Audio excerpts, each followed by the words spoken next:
अस्सलाम वालेकुम दोस्तों। मैं डॉक्टर सईद अली हसनैन आज की वीडियो के अंदर आप लोगों के साथ हब पावर कंपनी लिमिटेड का इन डेप्थ जो है एनालिसिस शेयर करूंगा। तो इसमें जो है हम कंपनी का जो फंडामेंटल्स ओवरव्यू है उनको एनालाइज करेंगे, देखेंगे कि अभी जो है कंपनी का बिजनेस जो है वो किस तरह अभी जो है कंपनी किस तरह ऑपरेट कर रही है, कंपनी के फ्यूचर प्लान क्या है। और फिर जो है एट द एंड हम जो है कंपनी को चार्ट्स के ऊपर एनालाइज करेंगे और एग्जैक्ट हम लेवल्स जो फाइंड करेंगे कि अगर हमने इस कंपनी के अंदर बाइंग करनी है तो कौन से एग्जैक्ट लेवल्स हैं जिनके ऊपर हमें जो इस कंपनी के अंदर बाइंग करनी चाहिए। और फिर फ्यूचर के अंदर कौन से एग्जैक्ट ऐसे टारगेट्स हैं जो हमने सेट करने हैं और जब उन लेवल्स के ऊपर प्राइसेस आएंगे तो हमने वहां के ऊपर जो है वो सेलिंग करनी है। तो यही सब कुछ आज की वीडियो के अंदर आप लोगों के साथ जो इंशाल्लाह शेयर किया जाएगा। तो अभी जो है हम बढ़ते हैं कंपनी के फंडामेंटल्स की तरफ। तो अगर तो हम इस कंपनी को देखें तो कंपनी का जो सेक्टर है मेन वो एनर्जी सेक्टर का यानी पावर सेक्टर है, जहाँ पे ये कंपनी का जो मेन बिजनेस मॉडल है वो यही है कि ये बिजली बनाती है और आगे जो इसको सेल करती है। और अब जो फ्यूचर के जो एडवेंचर जो ये कंपनी करने जा रही है तो उसमें भी इसने जो अपना जो इसका कोर बिजनेस है जो कि एनर्जी सेक्टर का है उसी को ये समझे कि प्रायोरिटाइज कर रही है। और उस सेक्टर के अंदर जो ये कंपनी जा रही है जहां पे इसका जो बेस इसका जो बिजनेस है जो कि एनर्जी सेक्टर है उसको जो है ये प्रमोट कर सके। तो अगर हम इस कंपनी को देखें तो ये पाकिस्तान का वन ऑफ द लार्जेस्ट और जो है first independent power producing companies के अंदर आते हैं, जो कि समझे कि मेगा लेवल के जो है जनरेटर जो है वो रन करते हैं। और कंपनी जो है मुल्क के अंदर जो है बिजली को जो है बेचती है। तो इसकी जो टोटल इंस्टॉल्ड कैपेसिटी है वो समझे कि 2200-2300 मेगावाट के लगभग है। तो बहुत ही समझे कि एक एनर्जी सेक्टर के अंदर एक ये जाइंट कंपनी है जो हब पावर कंपनी लिमिटेड है। तो इस ये सिर्फ आप समझे कि ये एनर्जी सेक्टर के अंदर ही महदूद नहीं रही, अब इसने जो है डिफरेंट सेक्टर जो है उसको जो एक्सप्लोर जो है कर रही है, कर चुकी है। तो जिसमें हमारे पास जो इसका मेन सेक्टर है, जो मेन इसका कोर जो बिजनेस है जहां से ये कंपनी ने आगाज किया था, वो इस कंपनी के पास जो है वो पावर सेक्टर था, एनर्जी सेक्टर था। उसके बाद जो है कंपनी ने जो है वो माइनिंग माइनिंग के बिजनेस में भी गई थी। और उसके बाद जो है अगर आप अब हम इसका लेटेस्ट जो एडवेंचर देखें तो वो जो BYD की जो इलेक्ट्रिक गाड़ियां हैं पाकिस्तान के अंदर, उसके अंदर जो इसका समझे कि 50% जो स्टेक है। और इसके जो फ्यूचर प्लान्स को अगर हम देखें तो उसके अंदर इसका जो एक एल्यूमिनियम स्मेल्टिंग जो है इस बिजनेस के अंदर जाने का प्रोग्राम है। और दूसरा जो बिजनेस है इसकी नजरों में वो इसका है कि वो ईवी चार्जर जो है वो पाकिस्तान में जो है इंस्टॉल करे। तो इनको जो है हम बारी बारी से वीडियो के अंदर जैसे आगे आगे की तरफ हम बढ़ते जाएंगे तो ये डिफरेंट जो इसके बिजनेसेस हैं इनको जो है इसका हम जो है एक ओवरव्यू जो है वो इंशाल्लाह आप लोगों के साथ जो मैं शेयर करूंगा।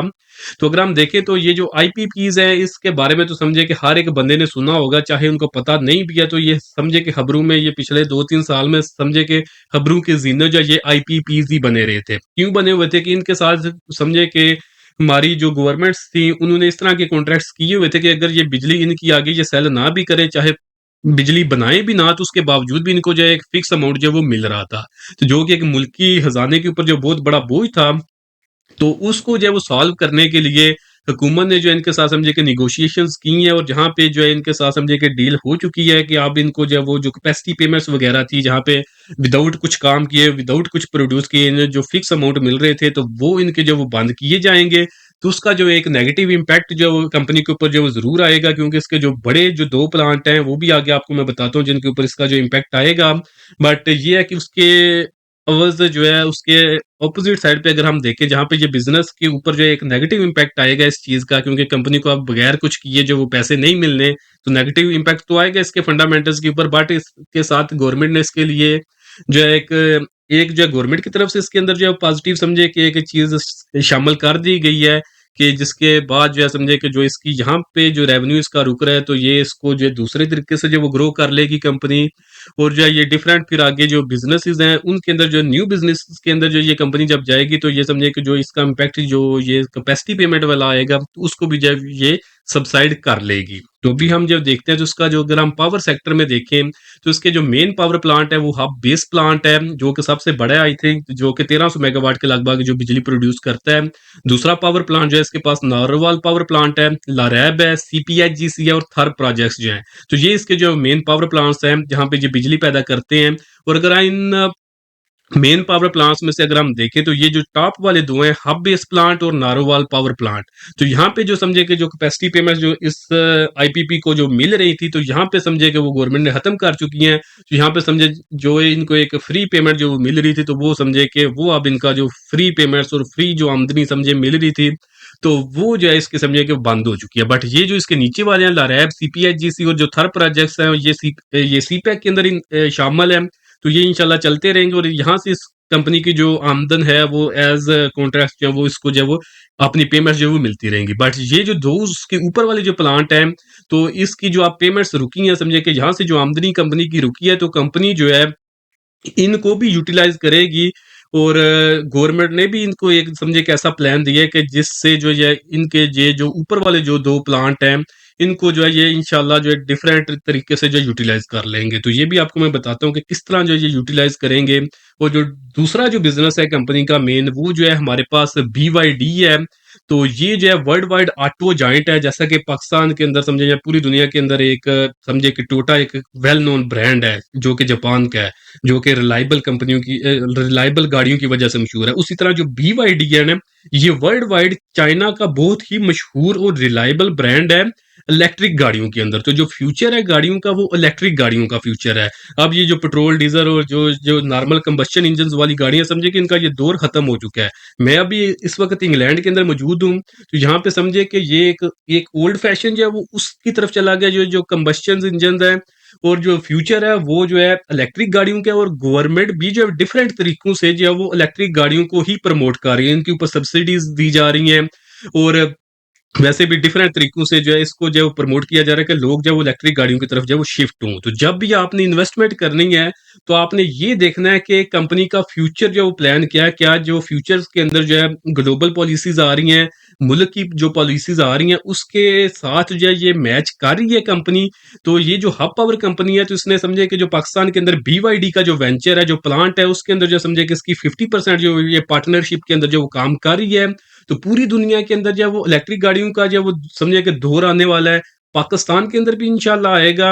और जो इलेक्ट्रिक गाड़ियों के अंदर जो सबसे बड़ा जो वेल नोन ब्रांड है पूरी दुनिया के अंदर, वो BYD है। अगर इसके अलावा भी दुनिया के अंदर इलेक्ट्रिक गाड़ियां बन रही हैं ना, तो उसके समझे कि जो मेन कंपोनेंट्स होंगे, जैसा कि जो सबसे मेन कंपोनेंट गाड़ियों का होता है वो उसकी जो बैटरीज होती हैं। तो बैटरी समझे कि वो BYD से ही ले रहे होते हैं, चाहे ऊपर गाड़ी जिस मर्जी ब्रांड की बनी हो, जिसका मर्जी लोगो लगा हो। बट उसके अंदर जो मेन जो टेक्नोलॉजी है, यहाँ समझे कि बैटरीज है, वो मोस्ट ऑफ द टाइम जो है वो BYD की ही होती हैं। तो ये इतना जो है बड़ा ब्रांड है, ग्लोबल ब्रांड है, जिसको दुनिया जानती है, जो कि समझे कि हर जगह पे ये फैल रहा है।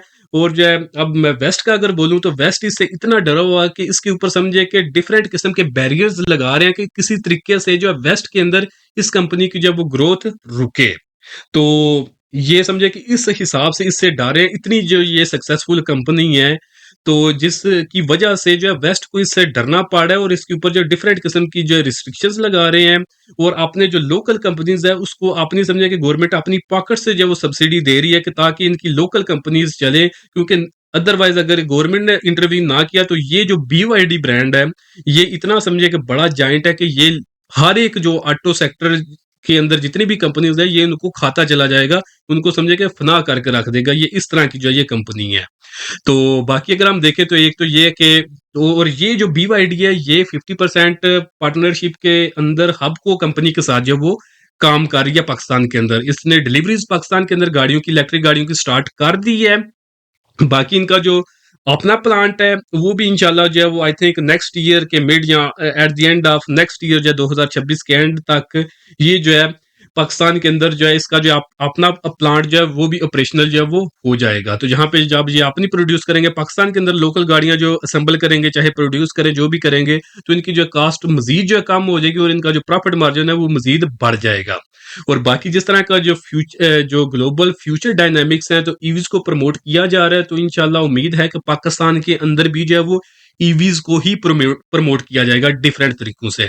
तो मे भी उसके अंदर टैक्स के अंदर एग्जाम्पशन दी जाए कि गाड़ियों के ऊपर जो गवर्नमेंट जो सेल टैक्स वगैरह लेती है उसको जो है कम कर दे या खत्म कर दे। इस तरह के मे भी गवर्नमेंट की तरफ से कुछ बेनिफिट्स आए, जिसकी वजह से जो है पाकिस्तान के अंदर जो ये ईवी अडॉप्शन जो है उसको जो तेज किया जाए।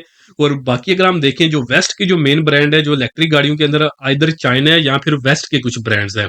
तो वेस्ट के जो ब्रांड्स हैं वो इतने एक्सपेंसिव है कि पाकिस्तानी जो वो समझे कि मास अडॉप्शन की तरफ उनमें जा ही नहीं सकते। तो पाकिस्तान ने अगर इलेक्ट्रिफिकेशन की तरफ जाना है गाड़ियों के सेक्टर के अंदर, तो पाकिस्तान के लिए जो बेस्ट ऑप्शन है वो BYD का ही है। तो BYD के साथ ही जो है हब को जो वो काम कर रही है, तो ये समझे कि इसका इंशाल्लाह जो पॉजिटिव इम्पैक्ट है वो आप जरूर देखेंगे। एक तो पाकिस्तान में जो गाड़ियां ना, यहाँ वेस्ट में अगर देखें तो गाड़ी को एक जरूरत समझा जाता है, और पाकिस्तान के अंदर जो है वो गाड़ी को एक लग्जरी भी समझा जाता है। और पाकिस्तान में जो जो बंदे जिनके पास पैसे हैं ना, तो उनको मैटर नहीं करता इस तरह की गाड़ियों के ऊपर समझे कि शौक पूरा करते हुए लगाते हुए। वैसे इकॉनमी पाकिस्तान की बुरी है, क्योंकि पाकिस्तान की ओवरऑल जो पब्लिक है वो गरीब है, बट ये है कि जिनके पास पैसा है वो बहुत ही उनके पास पैसा है, वो स्पेंड करते हुए सोचते भी नहीं जिनके पास पैसा है। तो उसका जब जब जिनके पास ज्यादा पैसा है तो वो स्पेंडिंग की तरफ आएंगे, तो उनके पास जो सबसे समझे कि पहला जो ऑप्शन मौजूद है वो BYD का ही है। तो जब ये कंबशन इंजन की तरफ से मूव करके लोग इलेक्ट्रिफिकेशन की तरफ जाएंगे, तो BYD ही उनके पास पहला ऑप्शन आएगा। तो पाकिस्तान का जो लोकल ऑटो सेक्टर है उसको भी ये कम्पीट करेगी, इतना जल्दी नहीं करेगी, बट कुछ सालों के बाद जो ये डेफिनेटली जो ये जरूर टक्कर देगी। और अगर हम फर्दर इसको देखें, तो अगर इसका जो बिजनेस मॉडल देखें, तो ये जो ऑटो सेक्टर से है, तो ऑटो सेक्टर में एक तो ये है कि देखें कि जब भी आपने गाड़ी लेनी होती है ना, तो आपने एडवांस पेमेंट करनी होती है। आप पहले एडवांस पेमेंट करते हैं, तो उसके बाद आपको जो डिलीवरी होती है, और उसमें जो टाइम फ्रेम होता है, पहले तो समझे कि ओन चलता था 6-6 महीने, साल-साल जो है गाड़ियां डिलीवरी नहीं होती। तो अब जो है बेहतर हो गया, बट ये अभी भी कुछ जो है डिले है, 2 से 3 महीने जो लगा देते हैं डिलीवरी करने के अंदर। तो ये जो 2 से 3 महीने तक ये जो पैसे एडवांस पेमेंट ये लेकर रख लेते हैं, तो ऑटो सेक्टर में ये है कि ये चाहे आपको बताएं या ना बताएं, ये जो आपसे पैसे एडवांस पेमेंट ले लेते हैं, तो ये समझे कि ये आपने बैंक के अंदर जो इसको जो है अपने अकाउंट्स के अंदर जो डाल देते हैं, जहां पे जो है समझे कि अभी गाड़ी डिलीवर भी नहीं हुई, पैसे इनके पास एडवांस में आ चुके हैं, और उससे ऊपर भी जो है ये 2-3 महीने के लिए जो पेमेंट इनके पास पड़ी रहेगी एडवांस, उसके ऊपर जो ये इंटरेस्ट ले रहे थे, समझे कि फ्री जो है इनको जो पैसे मिल जाते हैं। सूद का कारोबार है, बट यह कि ये करते हैं, तो बता रहा हूँ बिजनेस वाइज जो है ये पॉजिटिव कंसिडर किया जाता है, रिलीजियस वाइज जो है ये हराम है डेफिनेटली। तो ये है कि पैसों के हिसाब से इसको कंपनी को ये भी जो है इसको जो एक पॉजिटिव साइड है कि इसको जो इंटरेस्ट मिलेगा अपनी एडवांस पेमेंट्स के ऊपर। बाकी अगर ये देखें तो ये चाइनीज ब्रांड है, तो चाइना का जितने भी ब्रांड है, पहले चाइना जो था ना वो फेमस था कि इसकी जो सस्ती चीजें होती है और बड़ी बेकार सी चीजें होती हैं, बट अब जो है ये परसेप्शन जो है वो चेंज हो चुका है। अब चाइना की चीजें सस्ती भी होती हैं, रिलायबल भी होती हैं। तो अब ये नहीं आप सोचेंगे कि ये सिर्फ अगर चाइनी है तो ये सस्ती होगी और बुरी होगी, अब ये चीज नहीं है।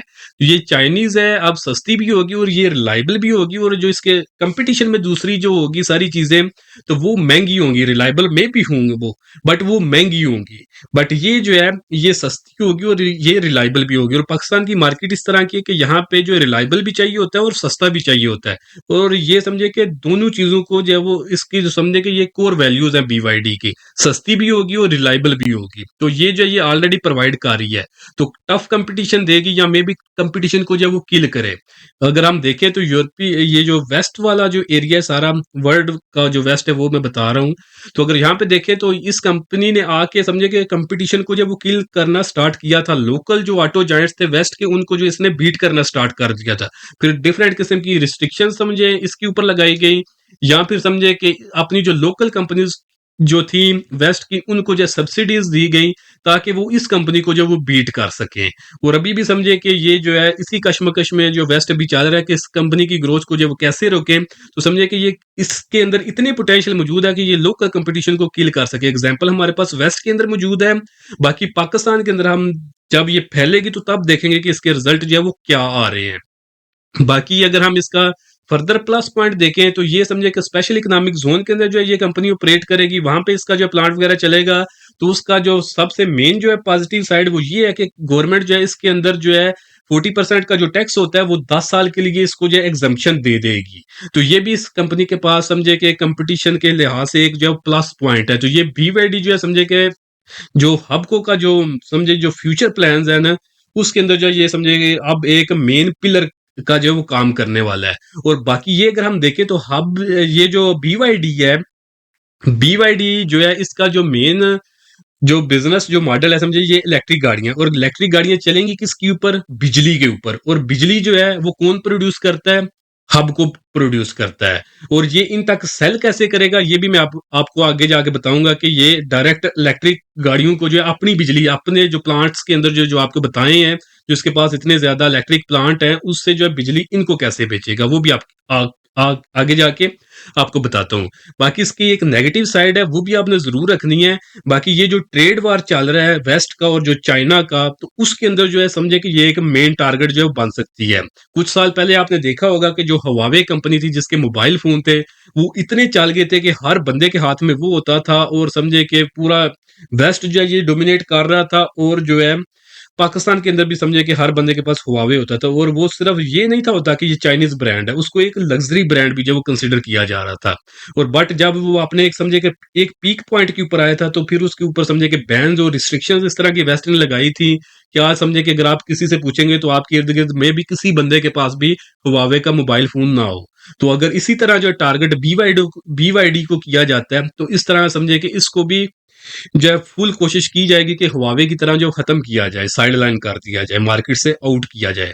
बट हवावे एक डिफरेंट चीज थी, और बीवाईडी जो है वो डिफरेंट चीज है। और जो इसके मालक है ना, उनके पास भी एग्जाम्पल हवावे की मौजूद है, तो डेफिनेटली उन्होंने कुछ ना कुछ ऐसे जो प्लान्स किए होंगे, जहां पे उन्होंने सोचा हो कि अगर हवावे की तरह हमारे ऊपर अगर टारगेट किया जाए, तो हमने इसको जो है ओवरकम कैसे करना है। और बाकी अगर हम पूरी दुनिया का जो इकोसिस्टम देखें इलेक्ट्रिक गाड़ियों का, तो ये समझे कि बीवाईडी वो इकोसिस्टम जो है वो प्रोवाइड कर रहा है।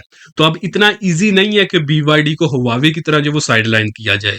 तो ये जो नेगेटिव साइड है ये इसकी है, वो मैंने आपको बता दी है। बट ये है कि इसको भी जो है काउंटर करने के लिए डिफरेंट जो है वो कंपनीज के पास जो है वो प्लान्स जो है वो मौजूद है। तो ये कंपनी का समझे कि हबको का जो ये समझे कि एक बड़ा ब्राइट फ्यूचर नजर आ रहा है बीवाईडी के अंदर। इसकी वजह से जो है ये हबको के अंदर जो लॉन्ग टर्म के लिहाज से मैं काफी जो है वो ज्यादा बुलिश भी हूँ। तो नेक्स्ट अगर हम देखें तो ये हबको से पहले जो इस तरह की पाकिस्तान की एक लोकल कंपनी थी, साजगार इंजीनियरिंग कंपनी लिमिटेड। उस वक्त उसका 2020 के लगभग इसी तरह जो है मैं साजगार के अंदर जो वो बुलिश था। तो जहां पे जब उसका शेयर जो है ना तकरीबन 60-70 रुपए के लगभग जब ट्रेड हो रहा था, तो उस वक्त जो है मैं बहुत बुलिश था उसके अंदर। और उसी तरह की जो वाइब है ना वो मुझे अब इसके अंदर आ रहा है। और उस वक्त जो है साजगार जो है मैं हर एक बंदे को रिकमेंड भी करता था जो हमारे साथ जो है वो काम कर रहे थे, कि साजगार को जब जरूर होल्डिंग में रखे। साजगार था, यूनाइटेड बैंक था, मिजान बैंक था, और बैंक अल्फला था। ये चार कंपनी थी जो उस वक्त भी रिकमेंड करता था मैं। और अगर हम देखें तो बैंक ये जो तीनों है, मिजान बैंक, यूबीएल बैंक और अल्फला बैंक, ये तीनों जो है बैंक अल्फला लिमिटेड, ये तीन बैंक कभी भी रिकमेंड करता हूँ। साजगार अब ऐसा जो समझे कि मुझे पर्सनल उसमें जो कोई ऐसा अब मजा नहीं आ रहा है, क्योंकि अच्छी खासी जो वो ग्रोथ दे चुका है। बट अब साजगार की जगह पे अगर देखें तो मैं साजगार की जगह पे हबको को जब जरूर अपने पोर्टफोलियो में जो वो जगह दूंगा। तो ये जो सारी चीजें इसका जो फ्यूचर जो आउटलुक इसका मैं बता रहा हूँ, वो भी जो है इसको समझे कि सपोर्ट कर रहा है। अब ये जो कंपनी का कोर बिजनेस जो है बिजली पैदा करना है, और अब आगे आगे जिस जिस बिजनेस में ये कंपनी जा रही है, तो वो उस बिजनेस में जा रही है कि जिसका अपनी पोटेंशियल भी ठीक हो, और जो इसका जो कोर बिजनेस है, जैसा कि ये इलेक्ट्रिक गाड़ियों का फ्यूचर ठीक है। और ये इलेक्ट्रिक गाड़ियां जो का फ्यूचर तो ठीक है, बट ये है कि अगर ये इसको अडॉप्ट करेंगे बंदे, और ये अगर बिजनेस ग्रो करेगा, तो इसका जो कोर बिजनेस है हबको का, जो कि बिजली सेल करना है, तो वो उसको भी जो है ये पॉजिटिव जो है वो उस साइड में जो है सपोर्ट करेगा। नेक्स्ट अगर हम बिजनेस देखें हबको का, तो वो जो है ये ऑलरेडी जो है ऑपरेट कर रहे हैं माइनिंग सेक्टर के अंदर। तो जहां पे सिंध एग्रो कोल माइनिंग के अंदर इनका 17.5% का स्टेक है। यहाँ पे जो है ये ऑलरेडी ऑपरेट कर रहे हैं, इनकम भी इनकी जो है वो आ रही है। और दूसरा अगर हम देखें तो ऑयल एंड गैस एक्सप्लोरेशन जो सेक्टर है, इस सेक्टर के अंदर भी प्राइम जो इंटरनेशनल है, उसके अंदर जो इनका 50% स्टेक है। और यहाँ से भी जो इनकी जो ये फ्यूल प्रोडक्शन जो ये कर रहे हैं, उसके अंदर से जो है इनको अच्छी खासी जो है वो आमदन आ रही है। सिर्फ समझे कि ये सिर्फ बिजली ही पैदा नहीं कर रहे, ये जो है अपना जो है फ्यूल भी पैदा कर रहे हैं। फ्यूल पैदा भी कर रहे हैं, बिजली समझे कि मेन बिजली पैदा कर रहे हैं। बिजली पैदा करने के लिए जो फ्यूल चाहिए वो भी ये पैदा कर रहे हैं। और आगे अब नेक्स्ट जहां पे समझे कि इन्होंने बिजली को सेल करना है, अब उस इंफ्रास्ट्रक्चर के अंदर भी जो है ये शामिल हो रहे हैं। तो ये समझे कि जो पूरी जो सप्लाई चेन बनती है ना इनके बिजनेस के अराउंड, ये हर उस सेक्टर के अंदर जो वो जा रहे हैं। तो ये जब कंपनीज की अप्रोच इस तरह की होती है, तो ये फ्यूचर के अंदर जाके एक जॉइंट बन जाते हैं। बहुत से लोगों ने देखा होगा कि इंडिया के अंदर डिफरेंट कंपनीज हैं जिनकी मार्केट कैपिटलाइजेशन जो है 100 बिलियन जो है वो क्रॉस कर चुकी है। अभी क्यों क्रॉस कर चुकी है? क्योंकि वो जब अपने जिस बिजनेस में जाते हैं ना, वो पूरी सप्लाई चेन, पूरी जो उसकी चेन बनी होती है ना, नीचे प्रोडक्शन से लेकर आगे समझे कि एंड कंज्यूमर तक, वो पूरे का पूरा बिजनेस जो है वो कंट्रोल कर रहे होते हैं। तो एट द एंड उसके रिजल्ट इतने मिलते हैं कि कंपनी जो है समझे कि मार्केट को लीड करती है, कंपटीशन को किल करती है, और वैल्यूएशंस में जब 100 बिलियन को जो वो क्रॉस करती है। और अगर हम हब पावर कंपनी लिमिटेड को देखें तो इसकी भी फ्यूचर प्लान जो है वो इसी तरह के हैं। इस वजह से मैं आपको बता रहा हूँ कि ये कंपनी जो है वो समझे कि one of the favourite company जो है वो मेरी बन चुकी है इस वक्त पीएसएक्स के अंदर। ठीक हो गया। बाकी अगर आप इसको देखेंगे और आप इसको अगर साजगार के साथ जो है कंपेयर करेंगे तो इन दोनों का कंपैरिजन नहीं बनता। ये पूरी जो है सप्लाई चेन जो है कंट्रोल करने के चक्रों में लगे हुए हैं, जहां पे जो है अपनी बिजली पैदा करने के लिए जो इनको जो रॉ मटेरियल चाहिए वो जो है खुद प्रोड्यूस कर रहे हैं, कोल भी खुद प्रोड्यूस कर रहे हैं, जहाँ पे थर में इनके जो पावर प्रोजेक्ट्स है उसको जो सोर्स करेंगे। बाकी इनके जो दूसरे जो फर्नेस प्लांट्स और दूसरे हैं वहां पे जो है ये ऑयल एंड गैस एक्सप्लोर करके यहाँ पे जो इनको जो फ्यूल समझे मिलेगा और ये उसको जो है वहां पे जो सोर्स कर सकते हैं। पूरी जो समझे कि प्रोडक्शन से अपने रॉ मटेरियल भी ये प्रोड्यूस कर रहे हैं, इस सेक्टर में जो जा चुके हैं। सारा नहीं कर रहे, मे भी सारा कर भी ना रहे हूँ, तो और बट ये है कि ये इन्होंने कदम रख लिया है। अगर कदम रख लिया है तो ये इंशाल्लाह इसको आगे जो है बढ़ाते भी चले जाएंगे। अपना रॉ मटेरियल भी प्रोड्यूस कर रहे हैं। रॉ मटेरियल के बाद जब इन्होंने बिजली बनानी है तो बिजली भी ये खुद प्रोड्यूस कर रहे हैं। बिजली आगे यूज कहाँ पे होनी है? इलेक्ट्रिक गाड़ियों में बहुत ज्यादा यूज हो सकती है, उसको जो ये इलेक्ट्रिक गाड़ियों के अंदर ये इन्वेस्टमेंट कर चुके हैं और उसकी डिलीवरीज भी जो है ये स्टार्ट कर चुके हैं। और इसके इनके इलेक्ट्रिक गाड़ियों के अंदर फ्यूचर प्लान्स भी जो है वो बहुत बड़े हैं। ठीक हो गया। अब नेक्स्ट जो इनका बिजनेस है जिसके अंदर ये फ्यूचर के अंदर इन्वेस्ट करने वाले हैं, वो है इनके पास एल्यूमिनियम स्मेल्टिंग। एल्यूमिनियम स्मेल्टिंग के अंदर जो ये इन्वेस्टमेंट करने जा रहे हैं, अभी ये इनके फ्यूचर प्लान्स के अंदर शामिल है, अभी इन्होंने स्टार्ट नहीं किया। एल्यूमिनियम को ही इन्होंने क्यों सिलेक्ट किया? देखिए, एल्यूमिनियम स्मेल्टिंग जो है ये उस प्रोसेस को कहते हैं जब जमीन से जो एल्यूमिनियम निकलता है ना, जितनी भी गाड़ियां बनती है ना, सबसे ज्यादा जो उसके अंदर कंपोनेंट यूज होता है ना, वो समझे कि एल्यूमिनियम ही होता है। तो एल्यूमिनियम जो है एक तो इनकी जो गाड़ियों वाली जो सनत है उसको जो सपोर्ट करेगा, और दूसरा जब एल्यूमिनियम स्मेल्टिंग की जाती है तो इसके लिए ये कहते हैं इस प्रोसेस को कि जब जमीन से एल्यूमिनियम निकलता है ना, इसकी जो और निकलता है वो रिफाइंड हालत में नहीं होता, फिर उसको रिफाइन करने के लिए जो है ना, इसको समझे कि प्लांट्स के अंदर से गुजारा जाता है, जहां पे बिजली बहुत ही ज्यादा इस्तेमाल होती है। और बहुत ज्यादा बिजली इस्तेमाल होने के बाद जो है प्रॉपर जो फाइन क्वालिटी का एल्यूमिनियम जो होता है वो जो है वो फिर हासिल होता है। तो ये जो है एक तो एल्यूमिनियम सेक्टर को ये इसलिए जब ये समझे कि इस सेक्टर में जा रहे हैं, एक तो इनकी गाड़ियों के अंदर ये बहुत ज्यादा यूज होगा, और जो एल्यूमिनियम सेक्टर जो प्रोड्यूस करेगा वो इनकी गाड़ियों में इस्तेमाल होगा। और जो इसको प्रोड्यूस करने के लिए जो एनर्जी चाहिए, बिजली चाहिए, बहुत ही ज्यादा जो है ये समझे कि एनर्जी इंटेंसिव जो है ये सेक्टर होता है एल्यूमिनियम स्मेल्टिंग का। तो ये एनर्जी जो है ये खुद इसको प्रोड्यूस करेंगे, खुद जो है इसको प्रोवाइड करेंगे। जब आपको मैंने बताया था ना कि इनके जो है पावर प्लांट की जो है समझे कि जो आमदनी है वो खत्म हो गई है, गवर्नमेंट ने इनको कैपेसिटी पेमेंट जो है वो खत्म कर दी है। तो उसके जो है ना अल्टरनेटिव भी गवर्नमेंट ने एक दिया है। उसमें गवर्नमेंट ने बोला है कि आप जब वो व्हीलिंग कर सकते हैं, बिजली के अंदर आप व्हीलिंग कर सकते हैं। मतलब ये कि आप जो है वो किसी फैक्ट्री के साथ, या फिर आप अपनी फैक्ट्री लगा लें। ठीक हो गया। जब आप फैक्ट्री लगा लेंगे ना, उसको चलाने के लिए जितनी भी बिजली चाहिए होगी, आप जहां पे मर्जी आपका प्लांट हो बिजली बनाने का, और आपकी फैक्ट्री चाहे जहां पे मर्जी हो, आप जो ग्रिड स्टेशन के अंदर उसको शामिल करें बिजली को। आप जितनी जो है बिजली गवर्नमेंट को देंगे, उतनी जो है वो समझे कि आप अगर अपने एंड के ऊपर फैक्ट्री के अंदर, अपनी फैक्ट्री के अंदर यूज कर लें, तो फिर आपको उसके ऊपर जो है वो बिल नहीं देना पड़ेगा। ठीक हो गया। आप बिजली इनके पास प्लांट तो पड़े हुए हैं, बट आगे इनके पास समझे कि कंजप्शन नहीं है मौजूद, के उसको खर्च कहाँ पे करें।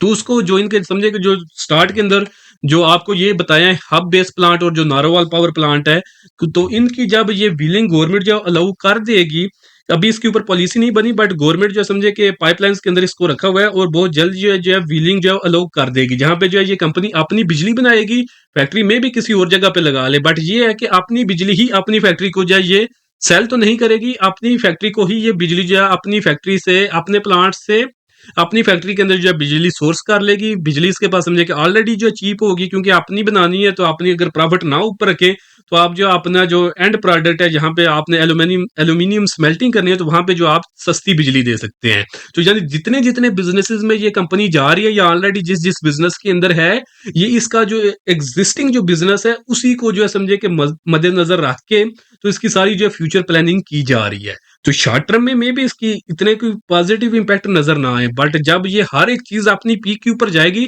तो आपको इंशाल्लाह पाकिस्तान में एक जाइंट नज़र आएगा इंडस्ट्री के अंदर, जिसको हम हब पावर कंपनी के नाम से जो जानते होंगे या हब ग्रुप के नाम से जानते होंगे। ठीक हो गया? अब बिलिंग की भी आपको समझ आ गई कि कंपनी अपनी बिजली ही अपनी फैक्ट्री तक जो पहुंचा लेगी, जहां पे इसको पेमेंट भी जो कोई ऐसा नहीं करनी होगी। और इसके अंदर जो है इसका जो हब बेस प्लांट है, उसको जो है ये सोर्स करेगी वहां से बिजली।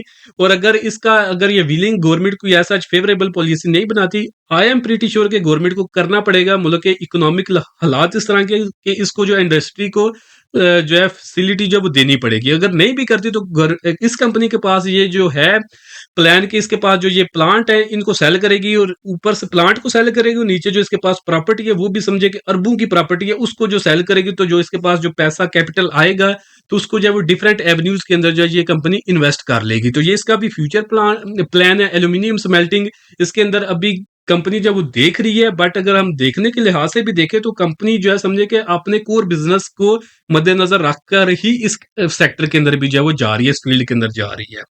अगर हम नेक्स्ट इसका देखें, जो इसका फ्यूचर प्लान है, तो वो भी इसका जो है ईवी चार्जिंग का है।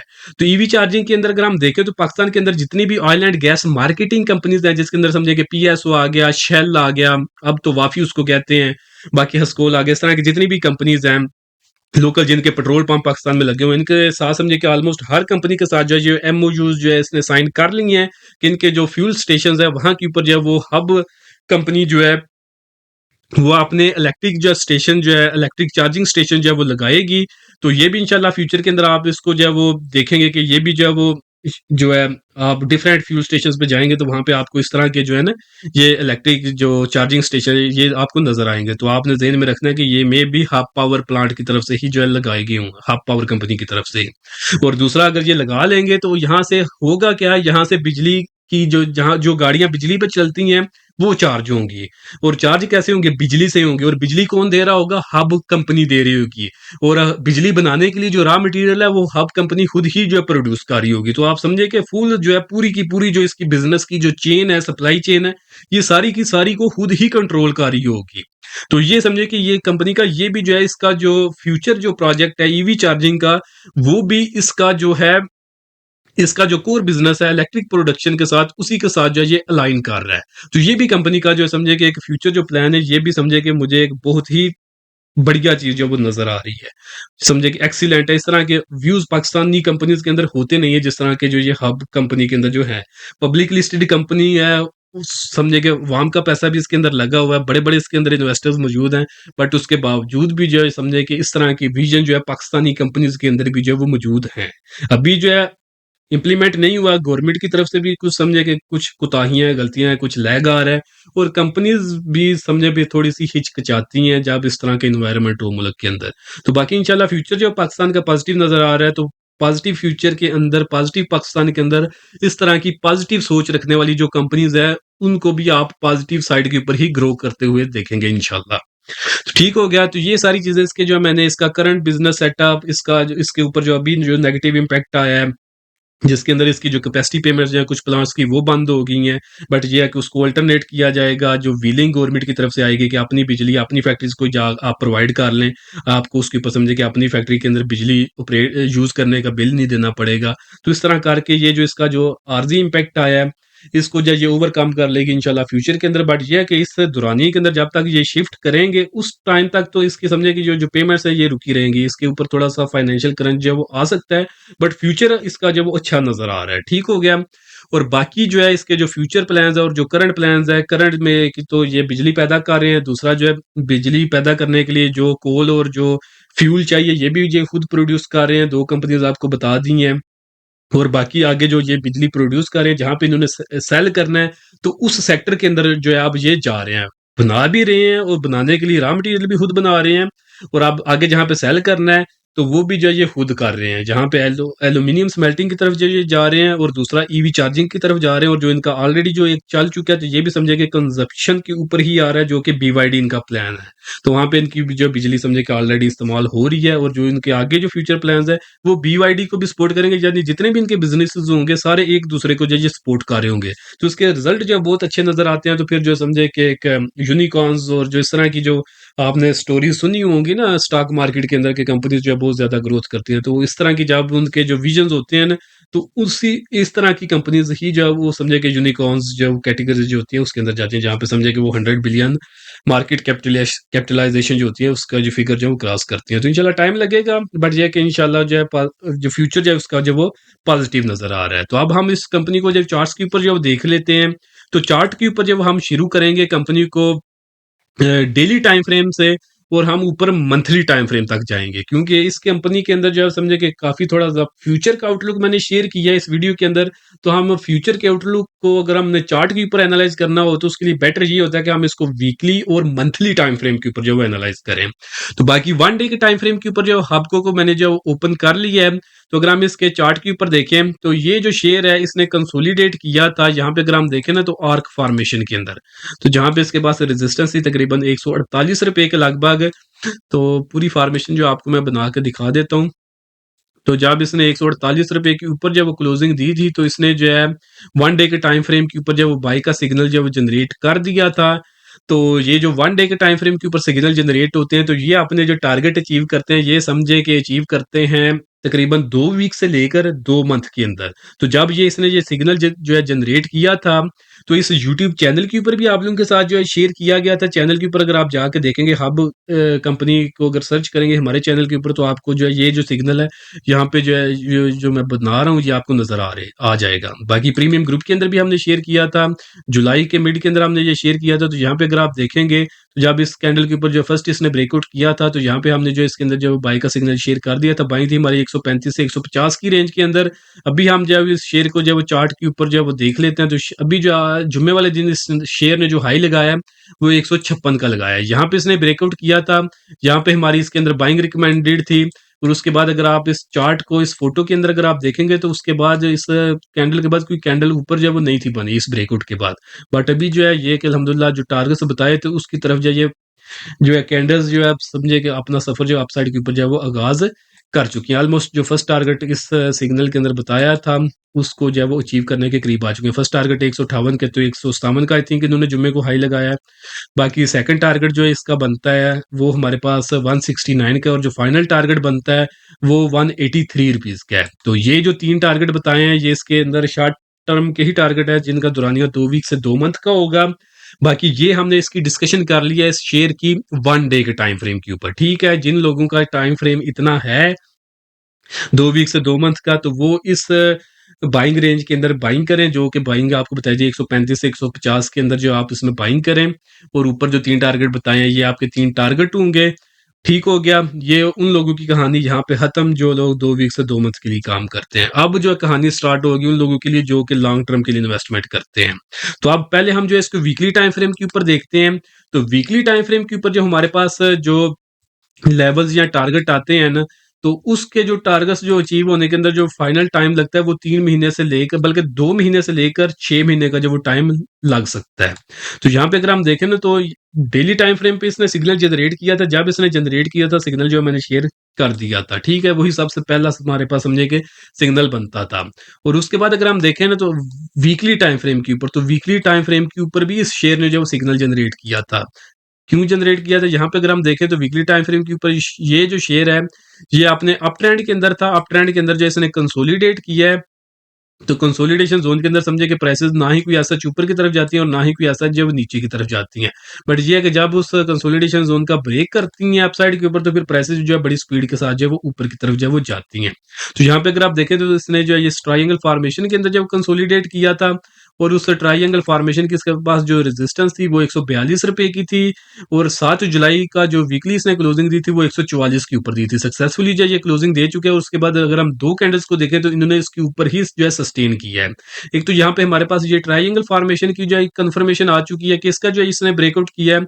और दूसरी अगर हम कंफर्मेशन देखें तो वो ये है कि इसके पास जो प्रीवियस रेजिस्टेंस थी, जो कि हमारे पास थी ये 148 के लगभग, तो उसकी भी जो है ये वीकली टाइम फ्रेम के ऊपर समझे कि ये दूसरा ब्रेकआउट भी जो ये कर चुका है। तो ये वीकली टाइम फ्रेम के ऊपर हमारे पास जो है वो 2 कन्फर्मेशंस आ रही हैं बाइंग की। तो अब अगर हम वीकली टाइम फ्रेम के ऊपर इसके अगर हम टारगेट निकालें तो वो हम इस ट्रायंगल का जो टारगेट निकालेंगे, तो वो हम इसके ऊपर रख लेते हैं। तो वो हमारे पास जी बन रहा है टारगेट ₹220 के लगभग।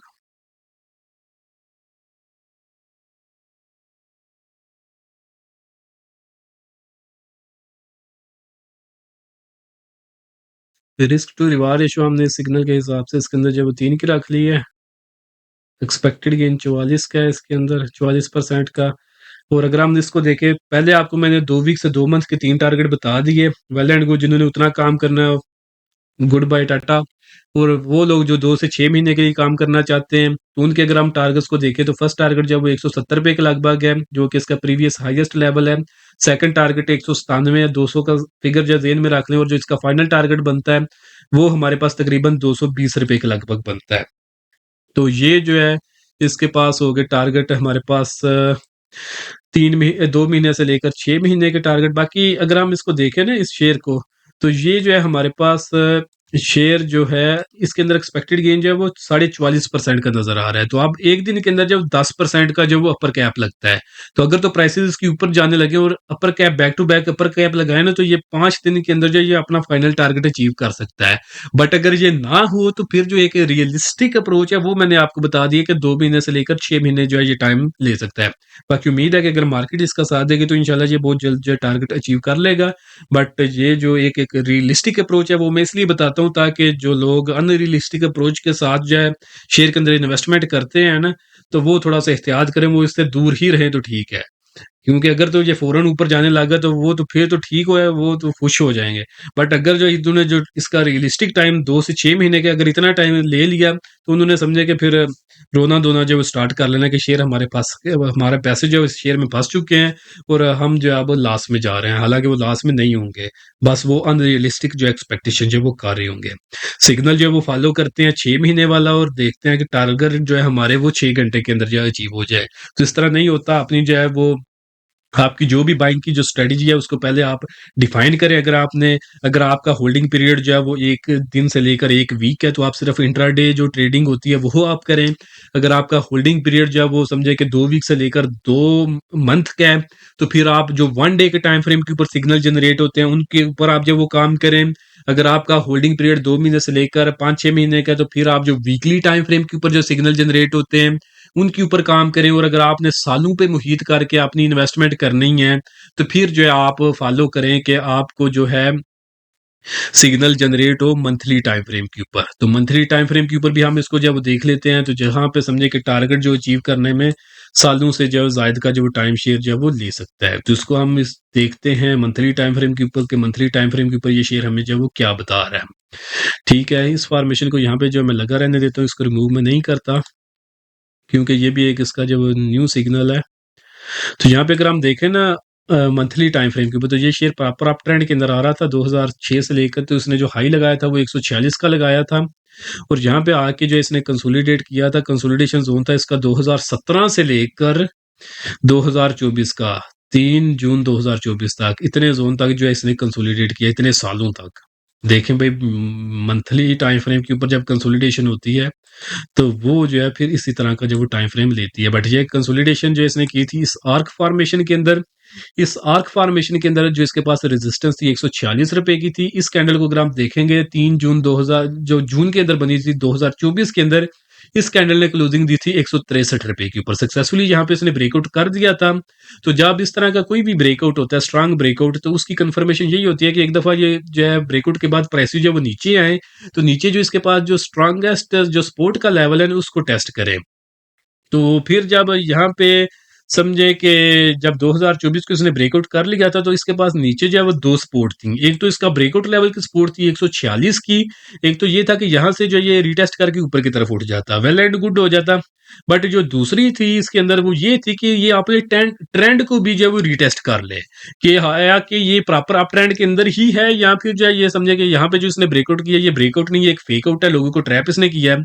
तो उसको कंफर्म करने के लिए ये जरूरी था कि ये शेयर नीचे आए और मंथली टाइम फ्रेम के ऊपर जो है ये शेयर आके आपने जो 50 ईएमए यानी जो एक ट्रेंड लाइन, जो हमारे पास जो ट्रेंड का लेवल बनता है जो कि 97 यानी 100 रुपीज का लेवल था, उसको आके एक दफा ये टेस्ट करे। अगर ये इसके ऊपर जब सस्टेन कर जाता है तो फिर जो यहाँ पे इसने जो ये ब्रेकआउट किया है इसके ही जो टारगेट्स की तरफ जो है ये शेयर जाएगा। तो वैसा ही हुआ यहाँ पे इसने जो है, अगर आप देखें प्राइसेस बड़ी शार्प जो डिक्लाइन नीचे की तरफ गिरी।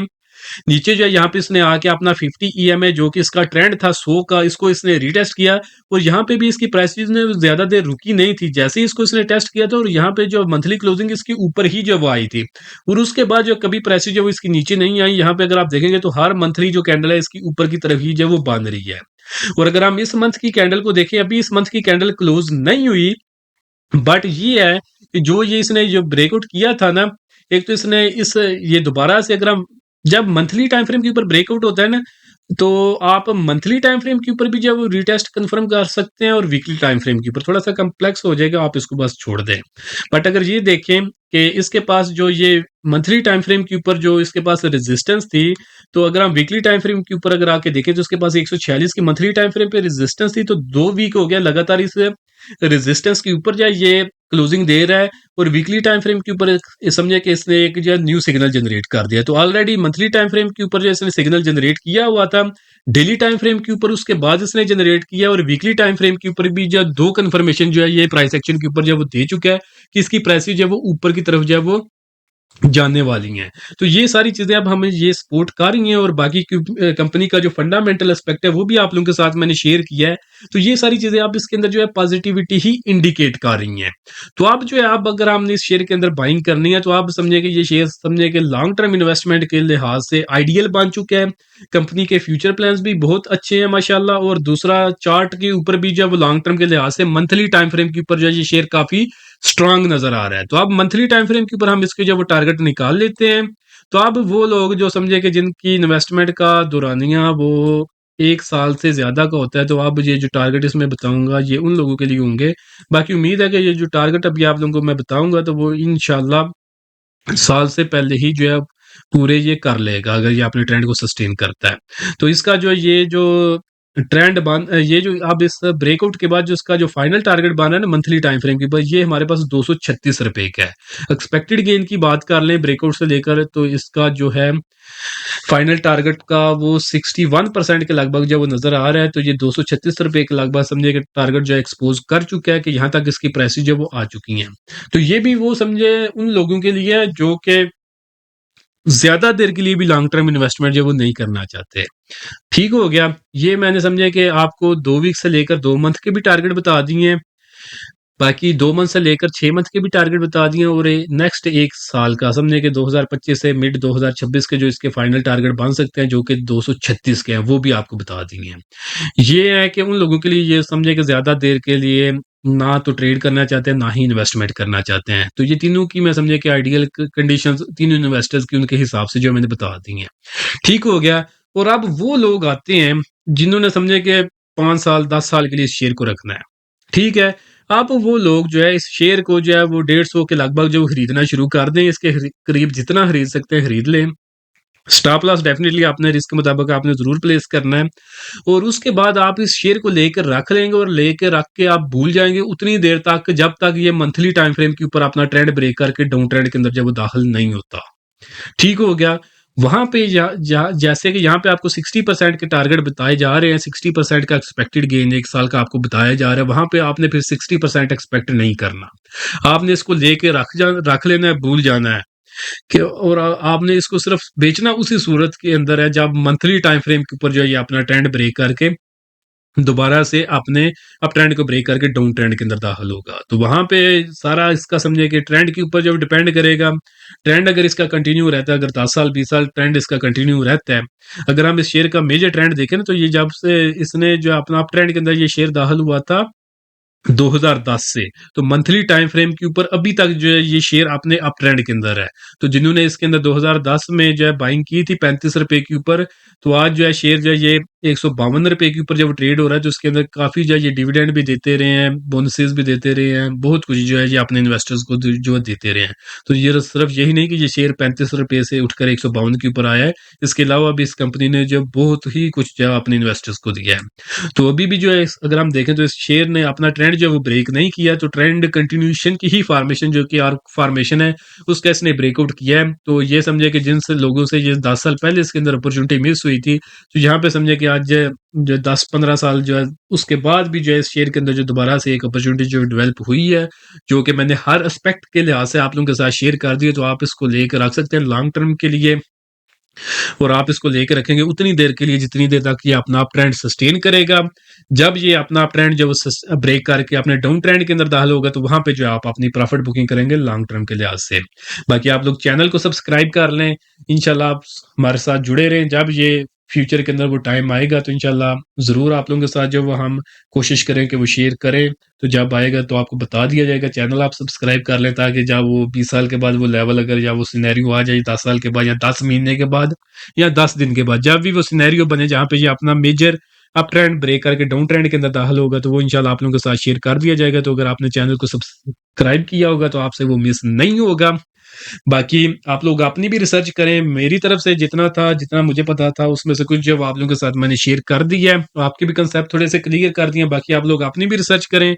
अगर आपकी भी रिसर्च साथ दे, तो डेफिनेटली जो लेवल्स वगैरह आपको इस शेयर के अंदर बताए हैं, जो स्टोरीज और जो इसकी रिपोर्ट्स आपके साथ शेयर की हैं, तो उसके ऊपर जो आप इस शेयर के इस कंपनी के अंदर जो इन्वेस्टमेंट की तरफ जो है वो जा सकते हैं।